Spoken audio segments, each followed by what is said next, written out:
Dear student, as you know very well that we are discussing about the series of the lecture based on the Bharatiya Nagrik Suraksha Sanhita 2023. Till date, what we have already discussed that we have discussed chapter 1, in which we have already discussed short titles, stand and commencement of the businesses. Thereafter, we have discussed section 2 of the businesses, that is definition clause from the alphabetically A to Z means 26 definition we have already discussed. हम लोगों ने देखा था audio video electronic means definition of bailable offences, bail bond, bond charge, cognitive offence, complaint, electronic communication, high courts, inquiry, investigation, non cognitive offence, local jurisdiction, notification offences means police station and public prosecutor subdivision, summon cases, victim and lost warrant cases. So 26 definition we have already discussed under the chapter 1 of the section 2.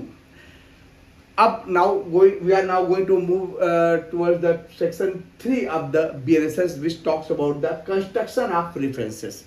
दोस्तों construction of references the word, इसका तात्पर्य स्पष्ट तौर पर अगर आप देखें तो it clarifies means construction of references clarify the meaning of term with in a specific legal framework. एक स्पेसिफिक लीगल फ्रेमवर्क के अंतर्गत जो टर्म्स होता है उसके संबंध में ये कंस्ट्रक्शन ऑफ रेफरेंसेस की बात करता है. Particularly when the dealing with variation in jurisdiction like metropolitan versus non metropolitan areas, metropolitan magistrate versus judicial magistrate, यानी कुछ ऐसे जुडिक्शन को हम अगर डिफाइन करते हैं तो उसको हम लोग कंस्ट्रक्शन ऑफ रेफरेंसेस के टर्म के अंतर्गत लाते हैं. और इसमें अगर आप देखें section 3 sub clause 1 talks about the unless the contest otherwise required, जब तक कि कंटेस्ट अदरवाइज रिक्वायर्ड ना हो तब तक any references in any law, कोई भी रेफरेंसेस है जो लॉ के संबंध में है टू ए मजिस्ट्रेट, जो मजिस्ट्रेट से संबंधित है, with in without any qualifying words, magistrate of the first class और of magistrate of the second class shall, यानी दो मजिस्ट्रेट की बात दोस्तों ये कंस्ट्रक्शन ऑफ रेफरेंसेस में कहा गया है कि मजिस्ट्रेट का मतलब होता है मजिस्ट्रेट फर्स्ट क्लास या फिर magistrate second class.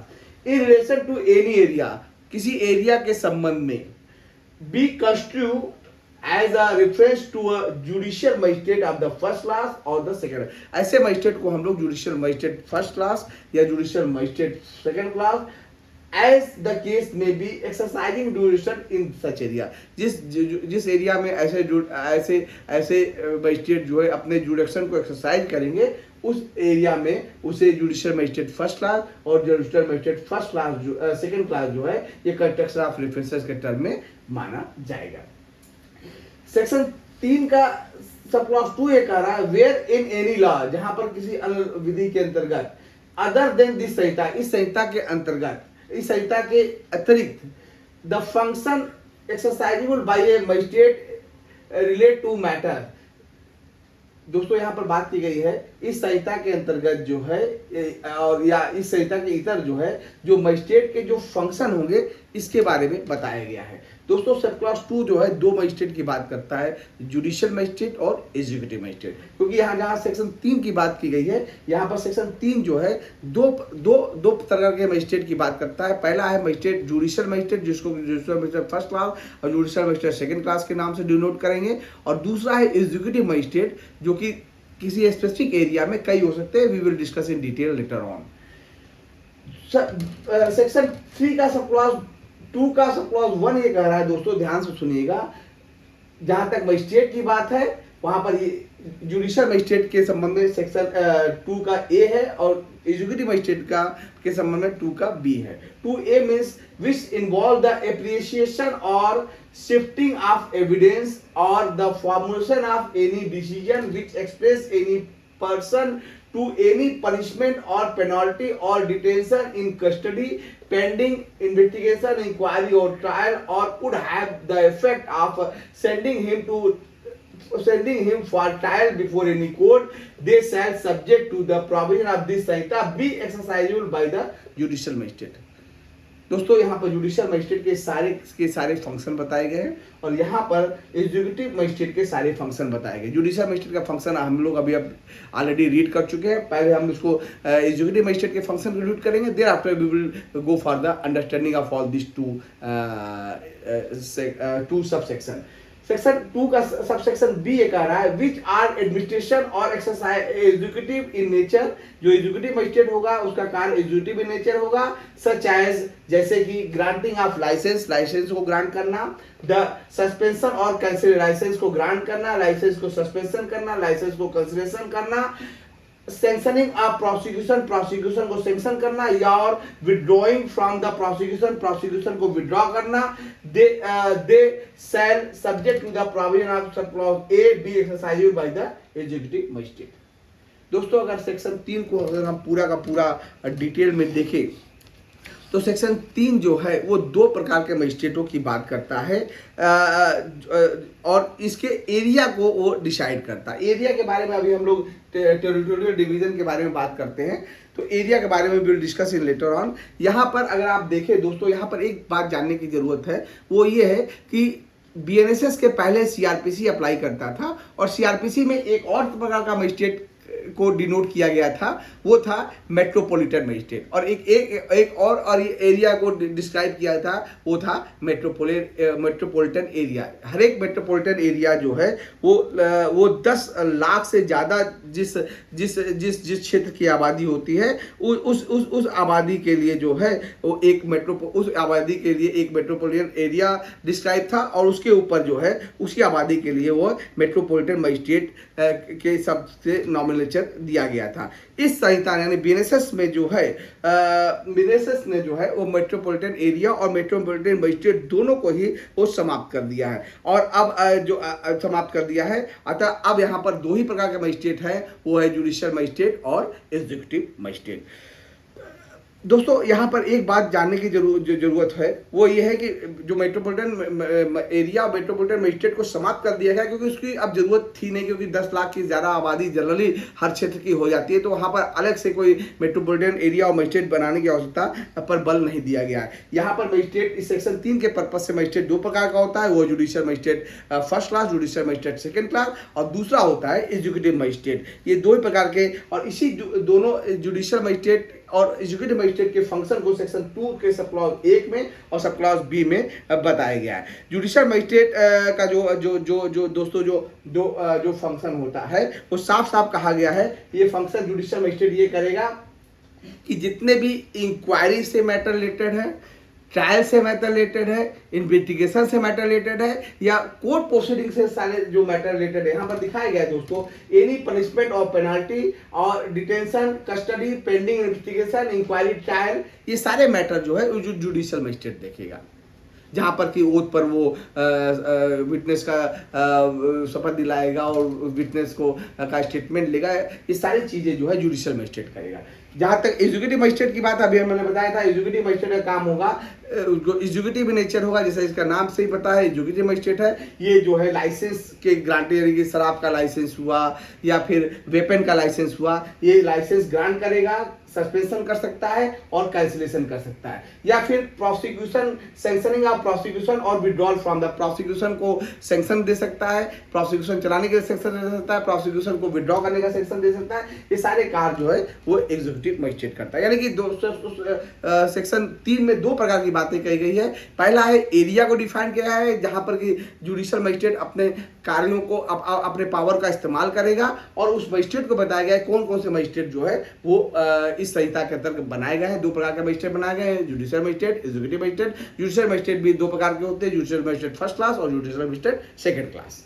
Judicial magistrate judiciary के रिलेटेड काम करते हैं, इंक्वायरी, पेंटिंग, इंक्वायरी, इन्वेस्टिगेशन और ट्रायल, और या फिर पनिशमेंट, पेनल्टी, डिटेंशन इत्यादि से रिलेटेड मामले जो जुडिशियल मजिस्ट्रेट देखता है। और एग्जीक्यूटिव मजिस्ट्रेट जो है वो लाइसेंस ग्रांटिंग, सस्पेंशन और टर्मिनेशन ऑफ लाइसेंस के, कैंसिलेशन ऑफ लाइसेंस के बारे में बताया गया है। तो दोस्तों यहाँ पर सेक्शन 3 हो गया। Section 4 talks about the trial of offences under भारतीय न्याय संहिता 2023 एंड अदर लॉ, यानी कि किसी भी ऑफेंस का ट्रायल जो भी ऑफेंस, ज़्यादातर ऑफेंस जो है दोस्तों जो भारतीय न्याय संहिता 2023 में बताए गए हैं या फिर किसी अन्य अगर लॉज में कोई ऑफेंस बताए गए हैं, उसका ट्रायल कैसे होगा ये सेक्शन 4 बताता है। यानी ट्रायल कैसे होगा, यानी ट्रायल की प्रोसीजर क्या होगी, किस प्रोसीजर की, क्योंकि दोस्तों एक बात ध्यान से सुनिएगा, जो अपराध डिस्क्राइब और अपराध के लिए जो पनिशमेंट डिस्क्राइब है वो है बीएनएस में या फिर एनी अदर लॉज में, क्रिमिनल लॉज में।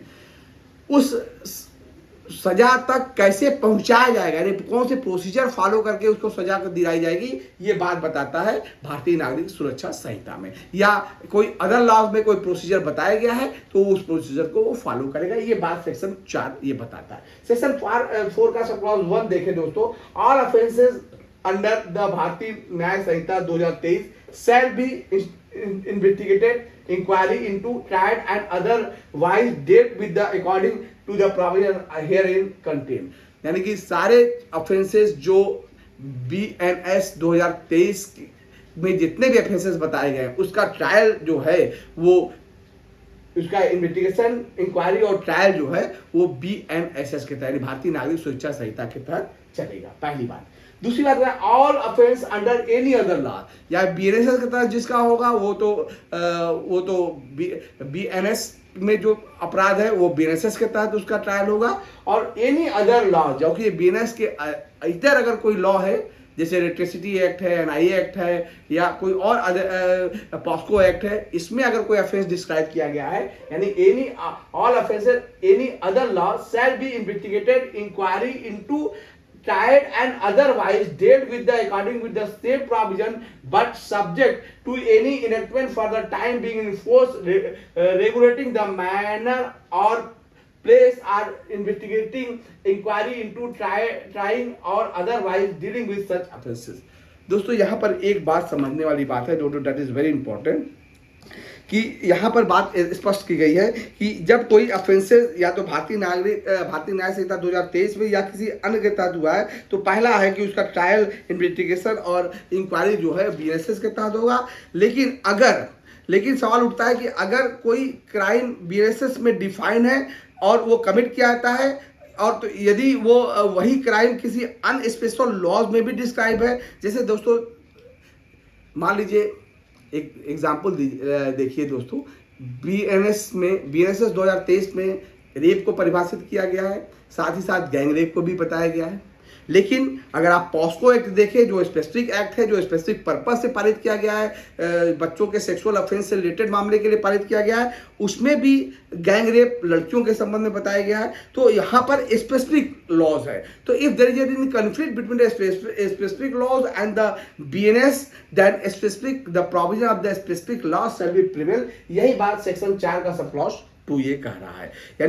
यानी कि साफ साफ कहा गया है कि ऐसी स्थिति में अगर जनरल लॉज और स्पेसिफिक लॉज में कॉन्फ्लिक्ट होता है, उनके प्रावधानों में कॉन्फ्लिक्ट होता है, उनके प्रोसीजर में कॉन्फ्लिक्ट होता है, तो सदैव दोस्तों याद रखिएगा वहां पर स्पेशल लॉज जो है वो प्रिवेल करेगा, ना कि बीएनएसएस प्रिवेल करेगा। तो यहाँ पर दोस्तों यदि कोई ऐसा ऑफेंस है जो भारतीय न्याय संहिता 2023 में डिस्क्राइब नहीं किया गया है और अन्य लॉ में उसका उल्लेख किया गया है और अदर लॉ उसे में ऑफेंस बनाया गया है और उसकी सजा भी बताई गई है, लेकिन उस सजा की देने की प्रक्रिया अगर अदर लॉज में नहीं बताई गई है, तो ऐसी स्थिति में प्रक्रिया के मामले में जो है वो बीएनएसएस के तरफ हम लोग देखेंगे। यानी दोस्तों एक बात स्पष्ट तौर पर मैं बता दूं कि यहाँ पर कहा गया है कि कभी कभी जो स्पेसिफिक लॉ होता है, जैसे पॉस्को हुआ या एनआईए एक्ट हुआ, वहां पर अपराध को तो बता दिया जाता है, अपराध के लिए सजा भी बताई दी जाती है, लेकिन अपराध का प्रोसीजर बताया नहीं जाता है। तो ऐसी स्थिति में जहां प्रोसीजर नहीं बताया गया है वहां बीएनएसएस के प्रोसीजर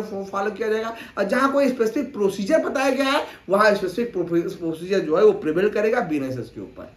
जैसे अगर मान लीजिए कोई पॉस्को एक्ट के अंतर्गत अगर किसी लड़की का बयान लिया जा रहा है, बीएनएसएस में किसके सामने बयान लिया जाएगा वो बताया गया है, और पॉस्को एक्ट में लड़की जब बयान दे रही हो तो उसके परिवार वाले साथ में रहने चाहिए। इस तरह के कोई स्पेसिफिक अगर रूल बनाया गया है तो वो स्पेसिफिक रूल हमेशा प्रिवेल करेगा बीएनएसएस के ऊपर। तो दोस्तों यही बात बताई गई है सेक्शन 4 के क्लॉज, यानी कि बीएनएस में प्रक्रिया बताई गई है और किसी अदर लॉज में अगर प्रक्रिया नहीं बताई गई है तो तो प्रोसीजर के समय में बीएनएसएस देखा जाएगा। और अगर स्पेसिफिक लॉज में अपराध भी बताया गया है, सजा भी बताई गई है और उसके संबंध में प्रोसीजर भी बताया गया है, तो फिर स्पेसिफिक लॉ के प्रोसीजर ही प्रिवेल किया जाएगा, न कि बीएनएसएस के। जहां पर किसी स्पेसिफिक लॉ में अपराध बताया गया है, सजा बताई गई है, लेकिन प्रोसीजर नहीं बताया गया है, तब ऐसी स्थिति में अगर प्रोसीजर के लिए हम लोग बीएनएसएस में देखेंगे।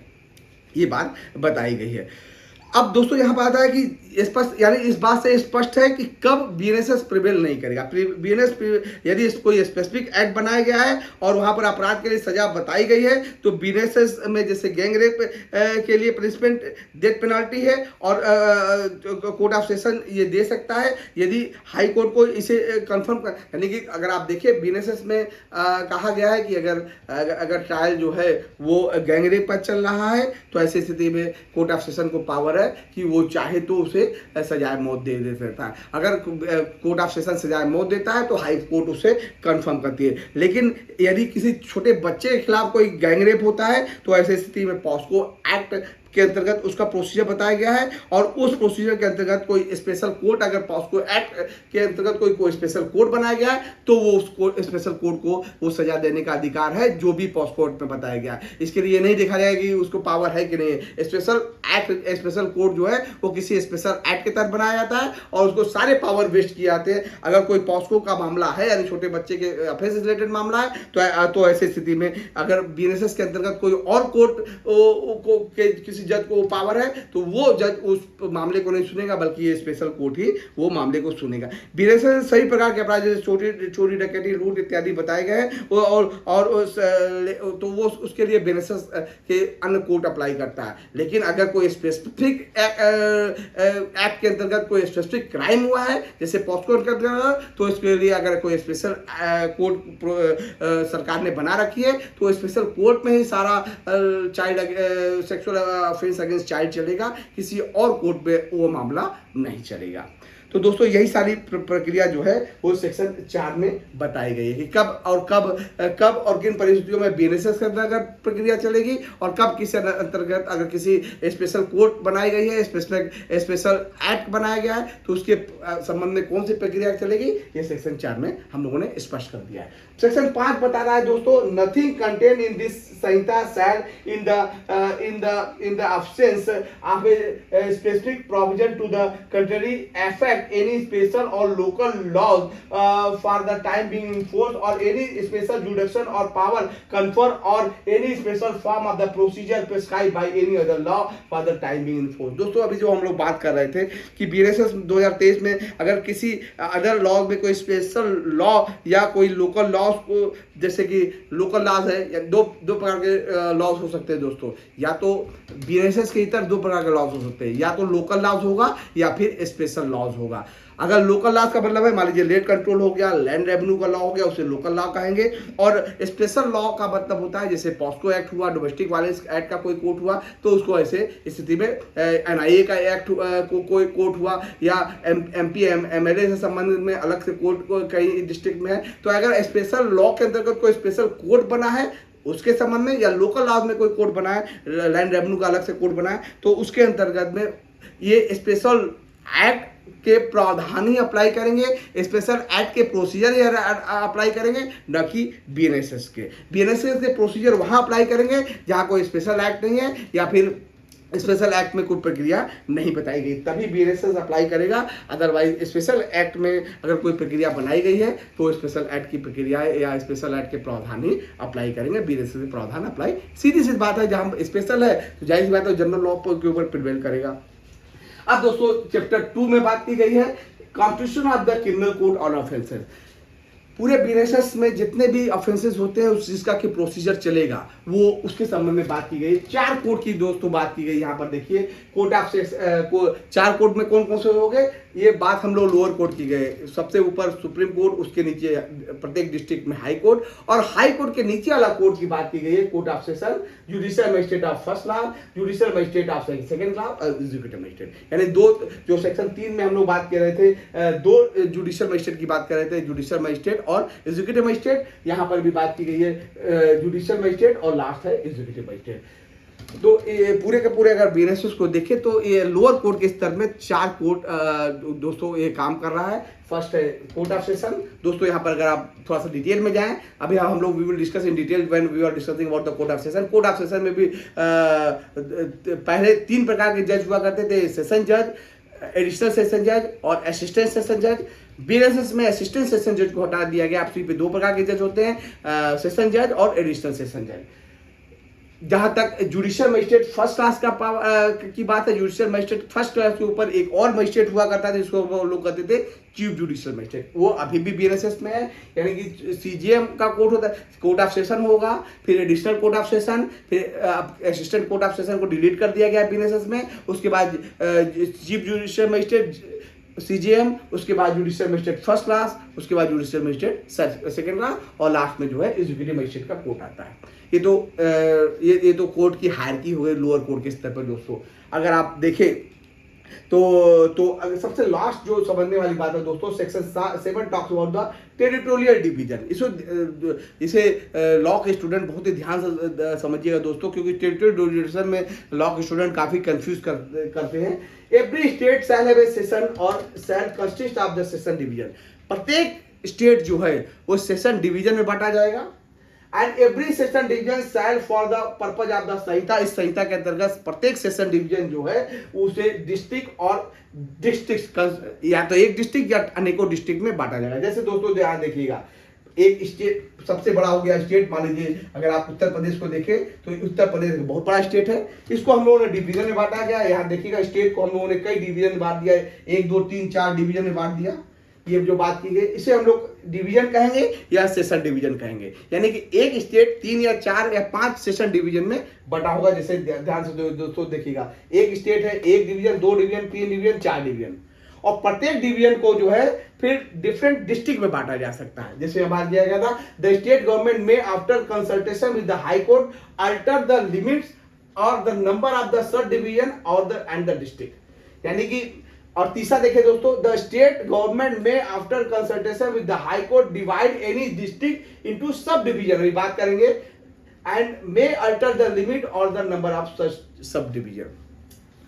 और चौथा दोस्तों, the session division district and sub division existing in a state at the commencement of this Samhita shall be deemed to have been form under this संहिता। इस संहिता के लागू होने से पहले, यानी भारतीय नागरिक सूचना संहिता लागू होने से पहले जो डिवीजन और डिस्ट्रिक्ट ऑलरेडी चल रहे थे, इस संहिता के आने के बाद वो माना जाएगा कि वो इस संहिता के अंतर्गत वो वेस्ट हो गए हैं।